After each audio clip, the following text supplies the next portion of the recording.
A Associação dos Profissionais de Departamento Pessoal nasceu em 2017, com base em 4 pilares. VIDA: valorização, incentivo, desenvolvimento e atitude. Com o objetivo de atender os profissionais de departamento pessoal do mundo corporativo com cursos, meetings, palestras, pesquisas, workshops, fóruns e muito mais. Nossa equipe é composta por experientes profissionais que juntos coordenam a PDP e levam aos associados o melhor e mais atualizado de cada conteúdo. Contamos com diversos parceiros e convênios, a fim de proporcionar as melhores parcerias para nossos associados. Conheça todas as vantagens e benefícios e se torne um associado. A PDP, você sempre atualizado. Visite o nosso site www.apdp-sp.org.br.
Olá, é com muito prazer que venho participar deste evento promovido pela APDP-RH, Associação dos Profissionais de Departamento de Pessoal e Recursos Humanos. O tema que eu irei tratar é sobre a importância dos cálculos trabalhistas.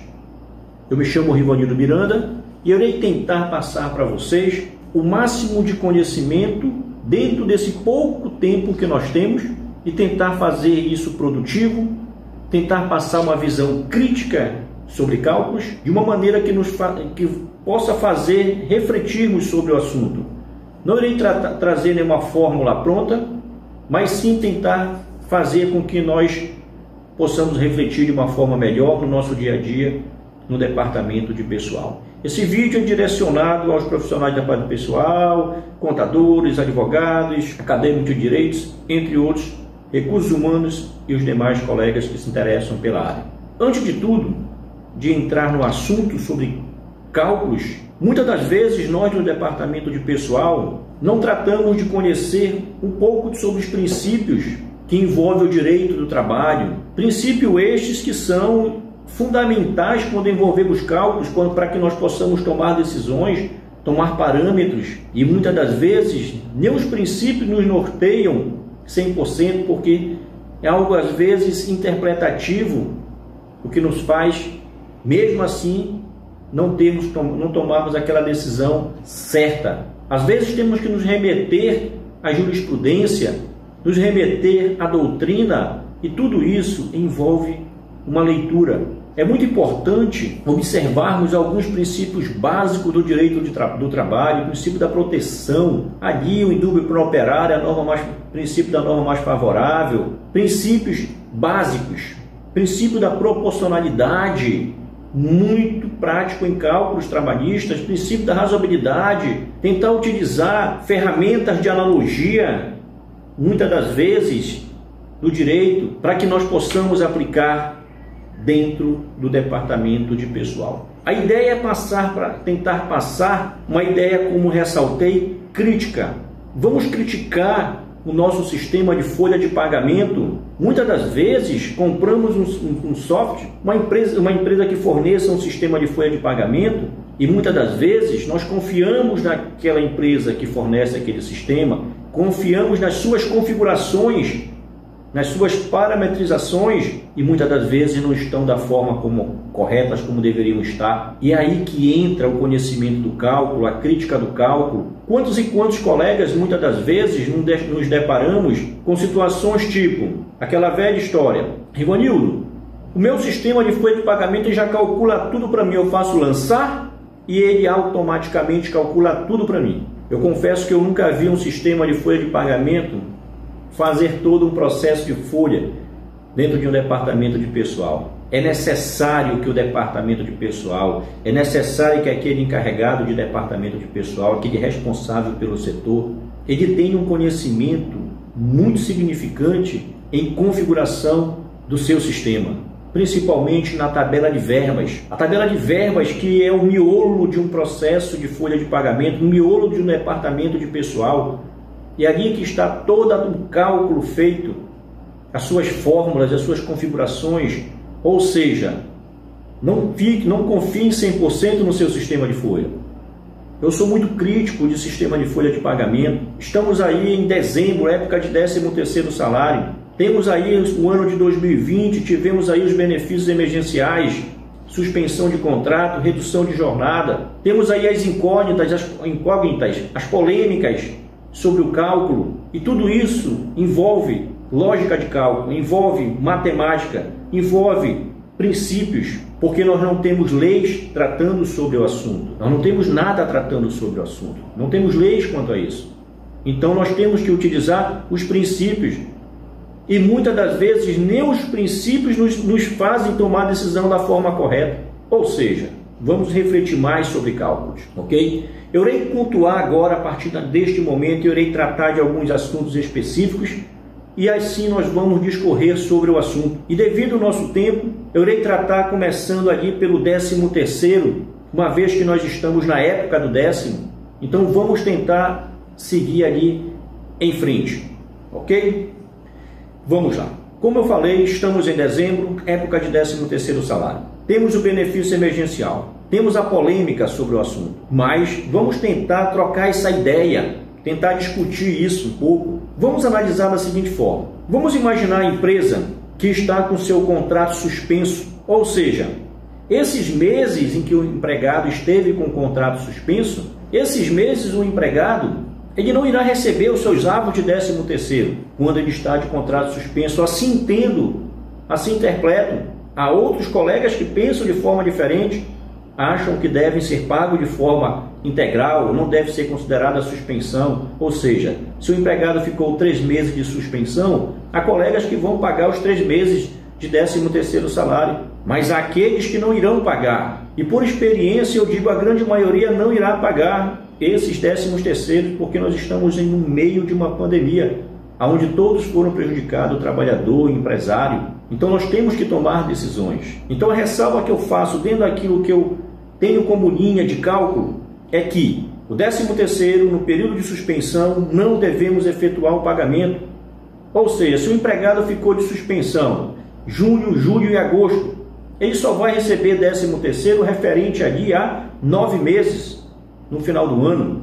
ou seja, 9 e 3 só vai receber 9 meses de décimo. Uma ressalva que eu faço quanto aos cálculos é observar se no mês do início da suspensão e no término da suspensão, se aquele empregado trabalhou 15 dias, porque por mais que ele tenha estado de suspensão, tanto no início como no fim, se ele trabalhou 15 dias, temos que pagar aquele 13º para o empregado. Isso são ressalvas que eu faço quanto à questão do cálculo. Quando nós tratamos de empregados que estiveram com seus contratos de trabalho suspenso, o que eu quero dizer com isso?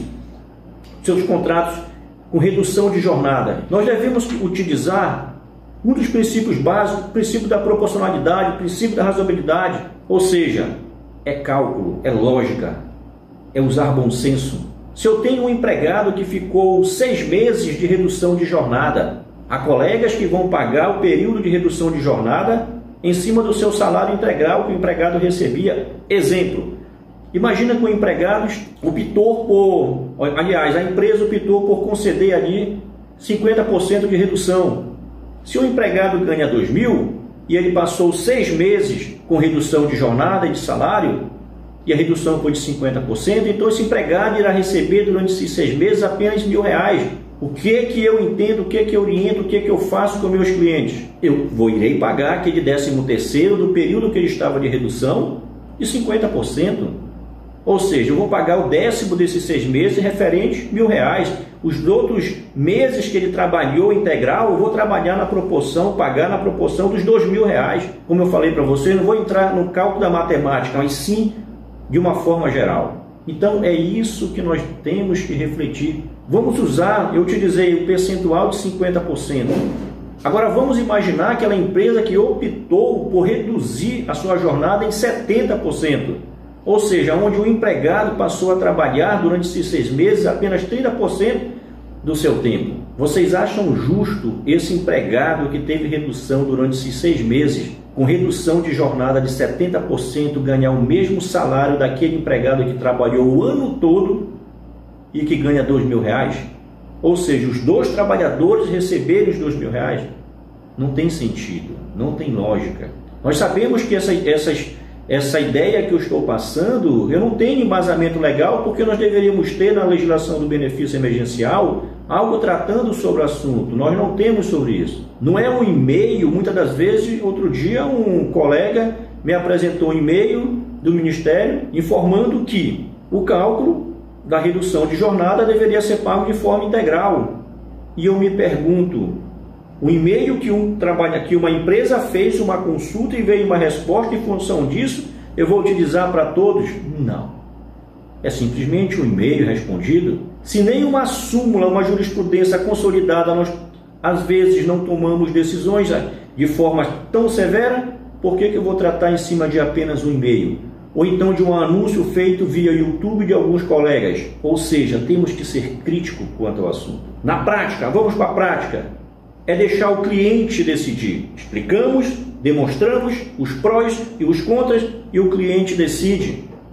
O bolso é dele, o dinheiro é dele.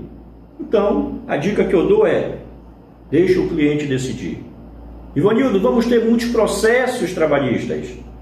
Eu concordo que sim, podemos ter, mas temos que pagar o preço.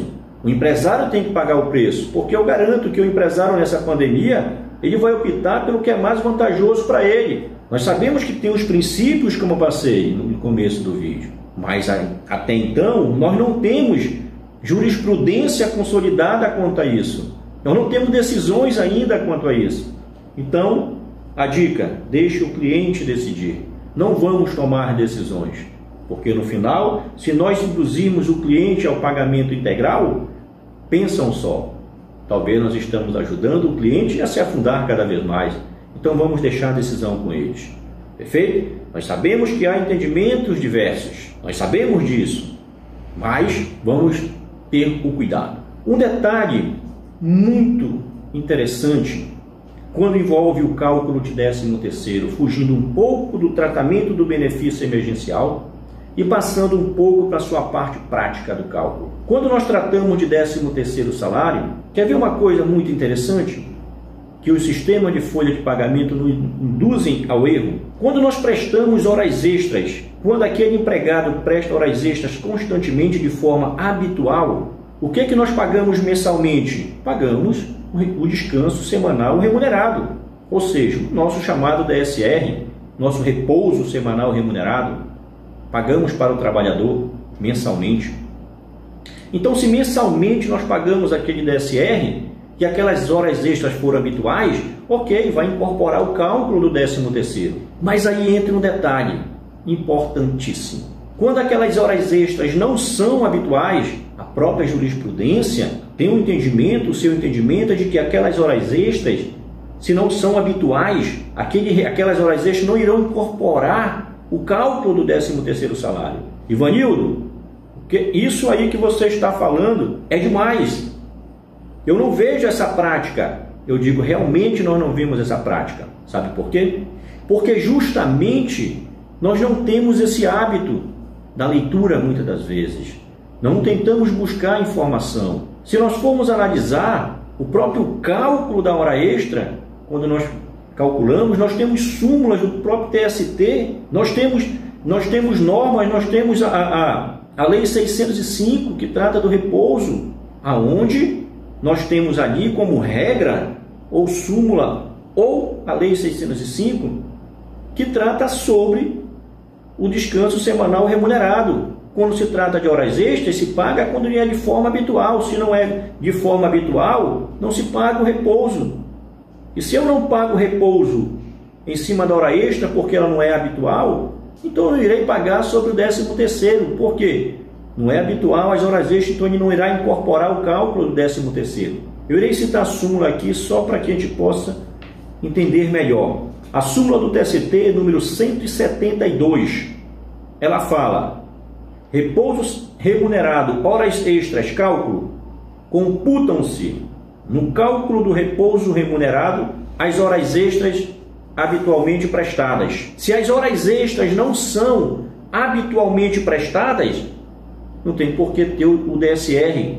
Exemplo: imagina um empregado que trabalha, que faz durante o mês 1 hora extra, 2 horas extras, 5 horas extras que seja.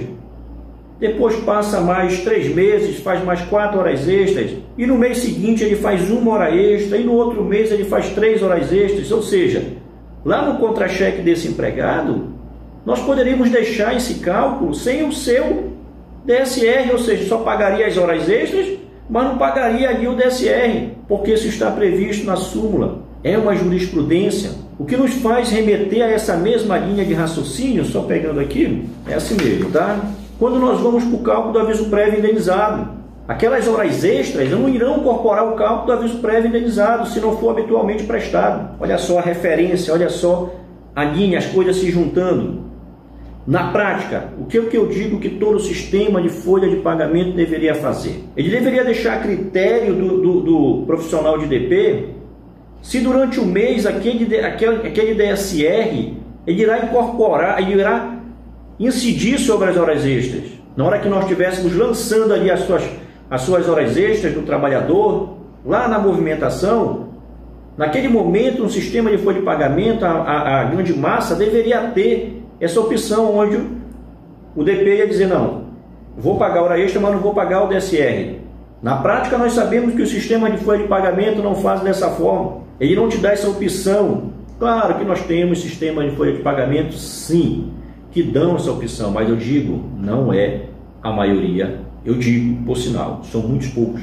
Então, o que eu estou tentando passar para vocês, eu estou tentando passar de uma forma genérica, mas cabe a vocês, vamos lá, vamos procurar, vamos no Google, saber que o Rivanildo está falando, se realmente confere essa informação. Vamos pesquisar sobre a questão do DSR, se realmente, quando as horas extras não são habituais, se vai ter incidência ou não, e vocês vão encontrar súmulas.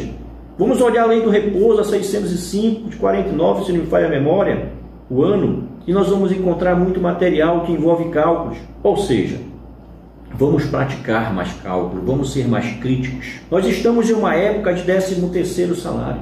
Analisem, eu inclusive no meu canal, eu tenho um vídeo que eu trato criticando sobre o sistema de software, sistema de folha de pagamento, sobre as configurações. Vocês sabiam que muitos sistemas de folha de pagamento, muitos sistemas, eles induzem o profissional de DP ao erro? A maioria dos sistemas de folha de pagamento, quando se tem verbas variáveis, horas extras, comissões, entre outros, lá no cálculo do 13º salário, aquele, como é que eu diria? Quando se tem variáveis, nós fechamos a folha do 13º dia 20, último dia para pagamento, 20 de dezembro. Não temos fechado a folha do mês de dezembro ainda. Então não sabemos como que vai ser apurado no final do mês. Para isso nós fechamos a folha do 13º no dia 20, uns pagam dia 15, dia 7, dia 10 no início do mês, sem ter apurado ainda dezembro. Se nós formos analisar o sistema de folha de pagamento quando trabalham com variáveis, analisem uma coisa no sistema de vocês. Amanhã verifiquem o sistema de vocês e vocês irão verificar que lá na folha de dezembro, ou então em uma folha complementar, haverá o pagamento das horas extras do 13º complementar. Haverá o pagamento da comissão do 13º de forma complementar. Mais uma dica a vocês, profissionais de DP. Vocês já pararam para pensar que isso eu falo porque eu trabalho com muito sistema de folha de pagamento, conheço muito sistema de folha de pagamento e pouquíssimos, muito raros, eu não digo que são poucos, eu digo que são muito raros, não trazem a configuração já automática quando se implanta um sistema do pagamento do 13º salário na competência dezembro, quando a diferença é a favor do empregador. Ou seja, quando se paga o 13º no dia 20, de um empregado, por exemplo, que é comissionado, e quando nós vamos calcular no dia 20, nós pagamos o quê? Um valor X de comissão referente ao 13º. Quando se fecha a folha de dezembro, se reprocessa o 10º e analisem aquele valor que muitas das vezes era para ser descontado do empregado, porque a empresa pagou o 10º maior, os sistemas de folha de pagamento não fazem. Analisem isso. Ou seja, Ivanildo, mas isso nós podemos fazer dentro dos sistemas de folha de pagamento, fazer essa configuração para que haja esse desconto. Eu concordo perfeitamente. Só que aí entra um agravante. Por que os sistemas de folha de pagamento não já trazem isso nas suas configurações? Sabe onde está um dos grandes segredos? 3 sistemas de folha que eu não irei citar nomes. A dificuldade que tem, a trabalheira que se tem de configurar. Porque aí envolve férias, envolve FGTS, INSS e imposto de renda. Isso é trabalho para o técnico daquela empresa de software. Vamos ter esse cuidado na hora de calcular o 13º. Vamos analisar com calma. Perfeito? Um outro ponto muito importante, quando nós tratamos do cálculo do 10º, vamos analisar aquele empregado que recebia insalubridade. Exemplo, aquele empregado que recebia insalubridade de os 4 primeiros meses do ano, recebeu insalubridade de 10%, depois nos outros 4 meses de 20%, vamos criar situação hipotética, e depois nos últimos 4 meses, 40%. Quando chegar no final da época do 10º, nós iremos calcular como esse 13º. Em cima dos 40% essa insalubridade, pararam para pensar? Ou seja, durante o ano se tem 3 períodos, 3 com percentuais diferentes. Devemos pagar em cima do último, que é de dezembro? É correto? Ou seja, agora vamos inverter a ordem. Vamos imaginar que os 4 primeiros meses foram pagos 40% de insalubridade, nos outros 4 meses foram pagos 20%, e agora nos últimos 4 meses foram pagos 10%. Então a gente vai fazer o cálculo em cima do que? Dos 10% para pagar o 10º, e naquele outro caso pagar em cima dos 40%. Agora vamos analisar, fazer a comparação. Os 2 empregados, todos eles não receberam os mesmos percentuais de insalubridade, não receberam os mesmos valores, não estiveram expostos aos mesmos riscos, nas mesmas quantidades de tempo. Por que vão ser valores diferentes? Ou seja, vamos refletir sobre cálculo, vamos tomar mais atitudes. Isso aí é um exemplo prático do quanto é importante nós tomarmos decisões. A dica que eu dou a vocês é, em uma situação dessa, eu falo por mim, cabe interpretações diferentes, eu gosto de ser bem críticos no cálculo, eu poderia utilizar o cálculo para 13º utilizando as 3 bases de décimo, a de 10, a de 20, a de 40, para calcular a insalubridade e pagar a ajuda do décimo. Espero que eu estou tentando ser crítico para que nós possamos tomar decisões. E eu comecei pelo décimo justamente em função de estarmos na época do 13º. Eu garanto que teria aqui muito mais assuntos para tratar sobre décimo, mas nós temos aqui outros assuntos e vou tentar seguir em frente, ok? Encerrando aqui um pouco sobre décimo, não esquecendo, profissionais de DP, vamos atentar para as súmulas do TST principalmente, vamos atentar para as demais jurisprudências, vamos atentar para a doutrina, ok? Isso é fundamental para o profissional de DP estar sempre atualizado. Mudando de assunto, irei tratar um pouco sobre cálculo de salário, o quanto é interessante. Quando nós tratamos de cálculos de salário na proporção, vocês querem ver um detalhe interessante? Quando nós perguntamos qual é o valor de um dia de falta do empregado, nós dizemos da seguinte matemática: é só pegar o salário base e dividir por 30. Aí nós nos perguntamos, sempre vai ser esse cálculo? E nos meses de 31 dias? E nos meses de 29 ou 28 dias, que são os meses de fevereiro? Por que vai ser sempre por 30? Ou seja, cálculo de saldo de salário, nós temos que utilizar como padrão a quantidade de dias daquele mês. Exemplo, se o empregado ganha R$2.000, eu irei pegar 2.000, se o mês é de 31 dias, exemplo, outubro, eu vou pegar os 2.000, dividir por 31 e multiplicar pela quantidade de dias que ele trabalhou naquele mês. Eu estou levando em consideração o empregado que foi admitido no decorrer do mês. Um exemplo. Ou seja, eu vou utilizar como parâmetro o número de dias que aquele empregado trabalhou. Perfeito? Se ele trabalhou 10 dias e o mês é outubro, eu vou pegar 2.000, dividir por 31, o resultado eu vou multiplicar por 10. Matemática perfeita, proporção, estou utilizando a matemática proporção. Nós sabemos que tem colegas que fazem cálculo em cima de 30, não está errado. O cálculo em cima de 30 é mais benéfico para o trabalhador, nunca vai estar errado. Mas o que faz o cálculo em cima do de 31 também não está errado.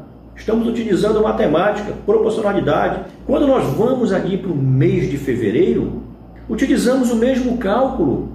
Ou seja, se o empregado ganha 2.000 e ele trabalhou 10 dias, eu vou pegar 2.000, dividir por 29, se o mês de fevereiro for de 29 dias, né? O resultado eu vou multiplicar por 10. Matemática exata, perfeito? Nesse caso, se nós formos fazer a divisão por 30, nós estaremos prejudicando o empregado. Mas e no mês de 31, se nós fizermos a divisão por 31, nós estaremos prejudicando o trabalhador, levando em consideração isso. Ou seja, mês de 31 durante o ano nós temos vários meses, mas mês de 28 e 29 você só tem um único mês. Ou seja, utilizem sempre a proporção para cálculo. Apenas o meu comentário e a minha dica. Isso tem previsão legal. Nós não temos uma previsão legal quando nós tratamos do mês de 31, mas nós utilizamos analogia em termos do cálculo, que está justamente no artigo da CLT, só um instantinho, no artigo 64 da CLT. Dê uma lida lá para que a gente possa se aprofundar no assunto, ok? Envolvendo ainda sobre cálculo, vamos observar um detalhezinho. Vocês pararam para perceber quando o empregado trabalha? Quantas e quantas vezes vocês não já ouviram de colegas? Não estou dizendo que o colega está errado, mas como eu falei e ressalto a vocês, eu gosto de tratar de pontos polêmicos, porque muitas das vezes é necessário para o DP, é necessário para um departamento de pessoal ouvir de um outro colega que também trabalha na área, o ponto de vista dele. Ou seja, sair daquela mesmice. Imagina um trabalhador que trabalha recebendo insalubridade. Quantos e quantos colegas, temos olha só, até decisões do TST nesse sentido, seguindo essa mesma linha, aonde nos cálculos aonde o empregado trabalha de forma proporcional, ou seja, entrou no decorrer do mês, ou teve faltas naquele mês, o próprio TST já teve decisões aonde ele mencionou que o cálculo deveria ser feito independente se trabalhou o decorrer todo do mês ou teve faltas no período, que o cálculo da insalubridade tem que ser pago de forma integral. Discordo totalmente. Não é porque é uma decisão do TST que nós vamos deixar de discordar. É para isso que uma turma discorda de um ponto, aquela mesma decisão pode ser discordante de um outro, de uma outra turma. Um TRT também, um regional pode dar uma decisão diferente do outro. Ou seja, todo mundo tem o direito de errar, todo mundo tem o direito de acertar. Não é porque eu tenho uma decisão que eu vou utilizar sempre. Não, nós temos que usar bom senso. Ou seja, quando nós temos cálculo de insalubridade, eu falo por mim e é assim que eu oriento, eu estou utilizando proporcionalidade. Se o empregado entrou, se o mês é de setembro e o empregado entrou no dia 16 daquele mês, ou seja, 15 dias de trabalho, eu vou pagar aquela insalubridade proporcional àqueles 15 dias. Eu não vou estar pagando cheio a insalubridade. Exemplo, 10% de um salário mínimo é um salário mínimo, né? 10% vai dar R$ 104,50. Se o empregado trabalhou a metade do mês, então ele vai receber na proporção. Eu vou dividir aquilo por 2, ele vai ganhar R$ 52,25 de insalubridade. Por que eu tenho que pagar todo o valor cheio para ele? Como temos decisões do TST e como muitos colegas aplicam. Por quê?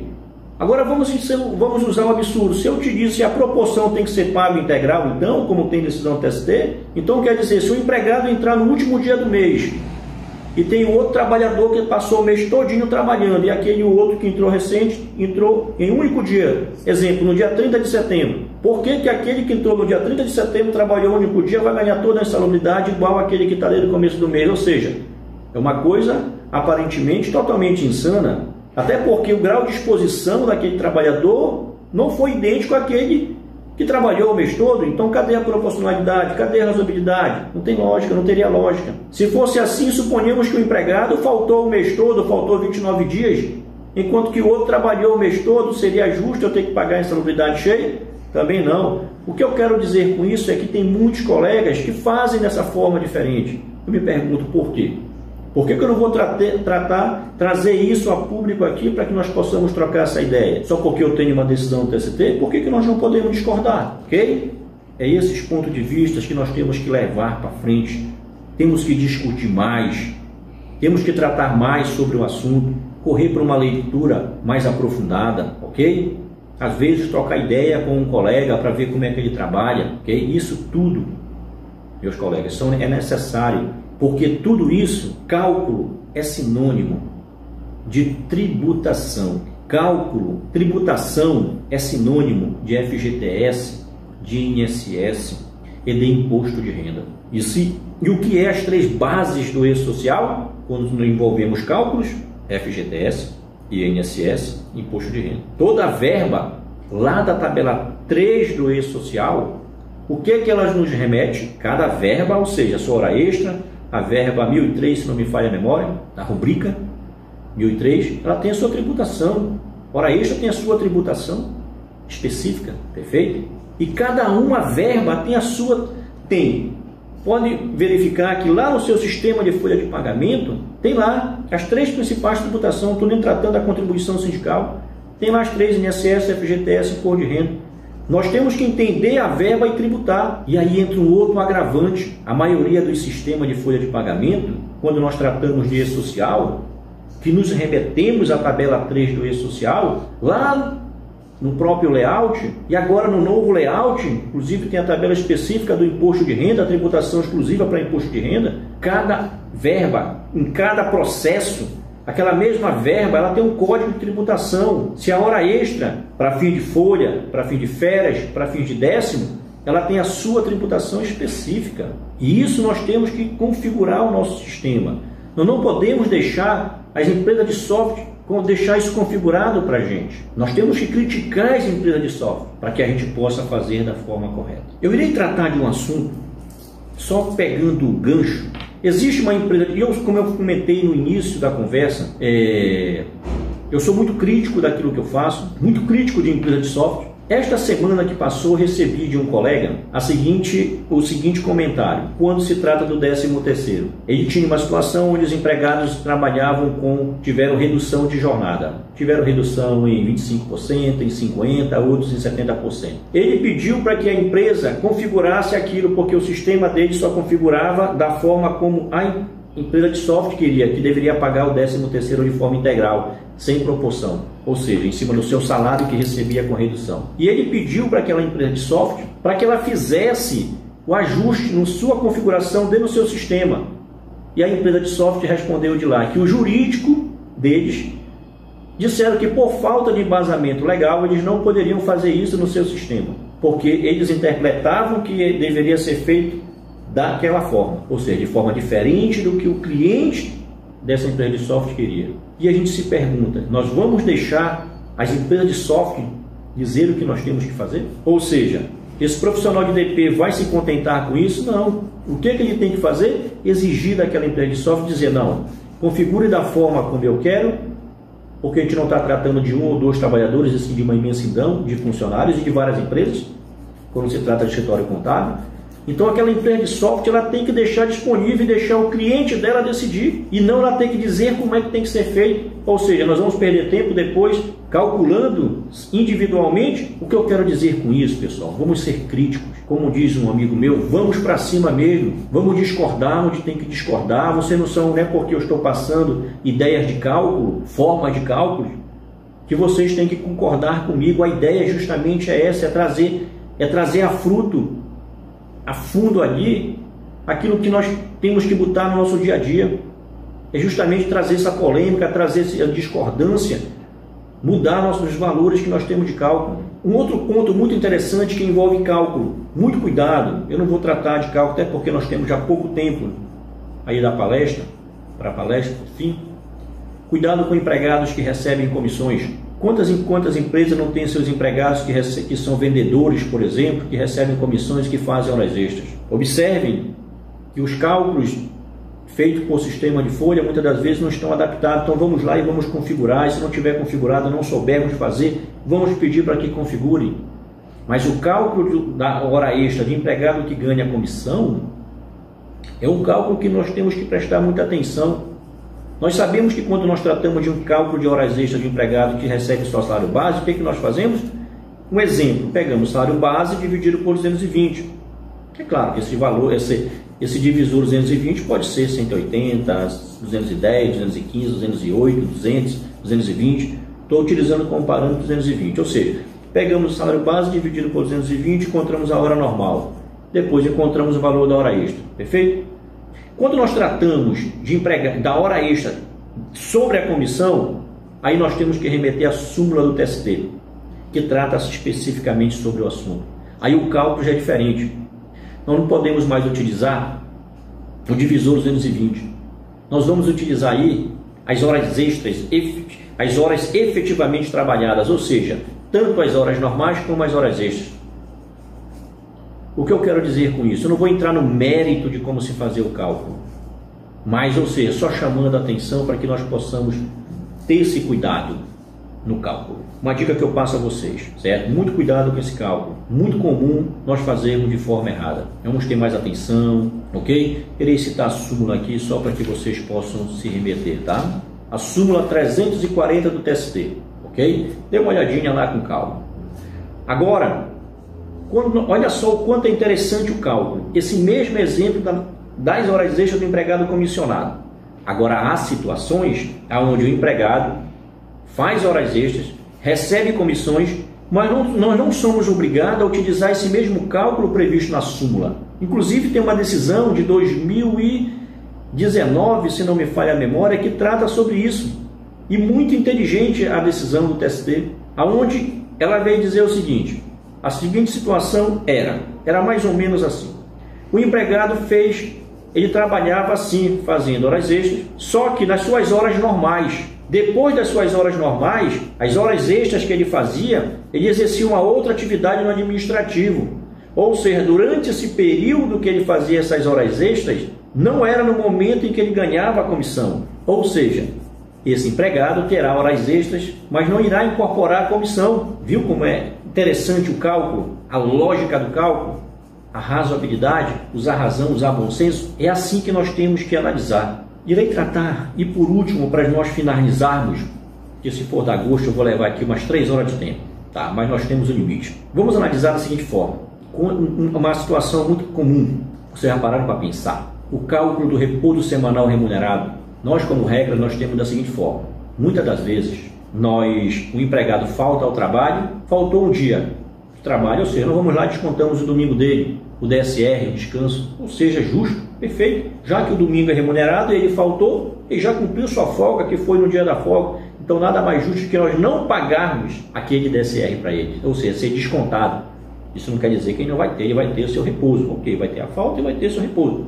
Justíssimo. Agora analisem só, por que nós descontamos o domingo do trabalhador quando ele falta ao trabalho? Porque ele já gozou, ele já faltou injustificadamente, então é justo ele não ter o DSR do domingo, perfeito. Ou seja, ele descansou.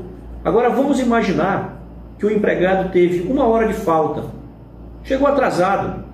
Há empresas que descontam o domingo. O argumento da empresa é que ele não cumpriu integralmente a sua jornada de trabalho. Ou seja, por causa de 1 hora ele vai perder o seu domingo de trabalho, vai ser descontado dele. Isso não tem. Eu confesso a vocês que tem colegas que praticam esse tipo de cálculo. Ok, tranquilo. Está errado não, está seguindo lá a Lei 605. Só que nós temos que saber interpretar esse artigo da Lei 605. Que nós temos que entender por que nós descontamos o domingo. Porque naquele exemplo que eu citei, ele já faltou integralmente, então ele já descansou. Mas quando o empregado falta ao trabalho 1 hora, será que é justo a gente descontar o domingo dele? Será que o sentido do desconto realmente supre a sua necessidade? 1 hora de tempo? E por que a gente não pode descontar em cima de meia hora que ele chegar atrasado? E por que não em cima de 15 minutos? E por que não em cima de 10 minutos? Exemplo, ele faltou 10 minutos aqui, 10 minutos depois, 20 minutos, pronto. É justo a gente descontar dele um dia de trabalho? Foge da lógica de por que se descontar o domingo. Ou seja, se o empregado faltou todo o seu expediente, eu acho justíssimo descontar o domingo dele. Questão prática, questão de bom senso, questão de interpretação. Mas descontar, fazer o empregado perder o DSR dele, ou seja, o seu domingo, por causa de 30 minutos, 20 minutos, eu acho extremamente rigoroso isso com o funcionário. Eu vou encerrando por aqui. Confesso que nós teremos aí muito mais assuntos para tratar. Já deixando a dica, se inscrevam lá no meu canal, Rivanildo Miranda. Deixem lá, assistam. Tem muitos vídeos sobre cálculos. Espero que vocês gostem. Se inscrevam no canal, perfeito? É um prazer ter tido aqui essa conversa com vocês. Como ressaltei, nós teremos assunto aqui para muito mais tempo, ok? Um abraço a todos e até uma próxima oportunidade.